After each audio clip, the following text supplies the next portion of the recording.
प्रथम पिता मनु की जय। जो कल मैंने मौर्य पुल हादसे की जानकारी आपको दी थी, आज पुलिस पूछताछ में कंपनी के मैनेजर ने जानकारी दी कि औरवा कंपनी के एमडी के कहने पर काम सौंपा गया था। पुल का काम प्रकाश नाम के व्यक्ति और उसके पुत्र को दिया गया था, जिनका इंजीनियरिंग से कोई वास्ता नहीं है। और के मैनेजर दीपक पारेख ने यह जानकारी दी। इससे पहले भी 2007 में प्रकाश ने ही पुल की छोटी मोटी मरम्मत की थी, इसलिए 2022 में भी उसे ही काम सौंपा गया। पूछताछ में दीपक ने बताया कि पुल की मरम्मत नहीं की गई थी, केवल नदी के छोर पर बने प्लेटफार्मों की मरम्मत की गई थी।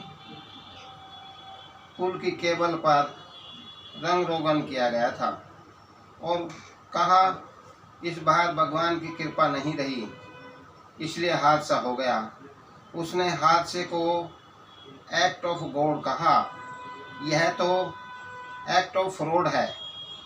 पैसे को लूटा गया, पूर्णतः भ्रष्टाचार किया गया और अदालत में पुल की 10 खामियां गिनाई गई, जिनकी वजह से ये दुर्घटना हुई। मरम्मत में इस्तेमाल की गई सामग्री घटिया थी। स्टील कपलिंग जॉइंट की जगह एल्यूमिनियम के लगाए, जो कमज़ोर थे और वजन से टूट गए। पूरा ढांचा कमज़ोर था। मरम्मत से पहले 143 वर्ष पुराने पुल का कोई स्ट्रक्चरल ऑडिट नहीं कराया गया। पुल के कई केबल्स पर जंग लगी हुई थी। इसमें वह हिस्सा भी शामिल है जहां से पुल टूटा। मरम्मत के दौरान केबल्स नहीं बदला गया, सिर्फ फ्लोरिंग की गई। मरम्मत कार्य के लिए जिन कॉन्ट्रैक्टरों को सेवाएं ली गई, वे ऐसे कार्य के योग्य नहीं थे। सब कॉन्ट्रैक्टर ने बिना केबल पर बदले पेंट पॉलिश कर दी, बिना इस बात का आकलन किए पुल को लोगों के लिए खोल दिया गया कि यह कितने लोगों का भार सह सकता है। पुल को खोलने से पहले सरकार से कोई फिटनेस सर्टिफिकेट नहीं लिया गया। राहत एवं बचाव की कोई आपातकालीन योजना नहीं थी। वहाँ कोई जीवन रक्षक उपकरण एवं जीवन रक्षक नहीं थे। मरम्मत कार्य का दस्तावेजीकरण नहीं किया गया और न ही विशेषज्ञ ने उसका निरीक्षण किया था। कंपनी के पास मरम्मत कार्य पूरा करने के लिए दिसंबर तक का समय दिया था, लेकिन दीपावली व गुजराती नववर्ष पर भीड़ के मद्देनज़र इसे काफ़ी पहले खोल दिया गया। कोई कार्य नहीं किया गया।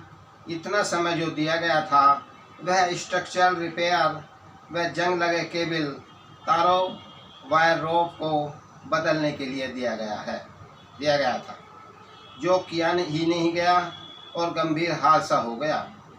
मोरबी नगर पालिका के अधिकारी यह कहकर बच नहीं सकते कि फिटनेस सर्टिफिकेट नहीं दिया गया है।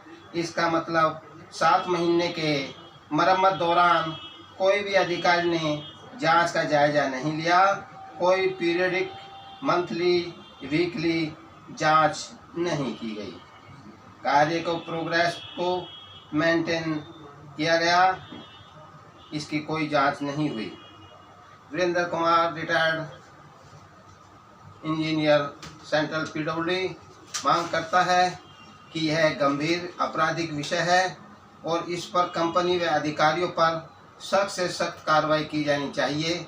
पब्लिक पॉलिटिकल पार्टी की अध्यक्षा श्रीमती दीपमाला श्रीवास्तव जी सरकार को तुरंत बर्खास्त करने की मांग करती है और तुरंत चुनाव की घोषणा की मांग करती है। धन्यवाद।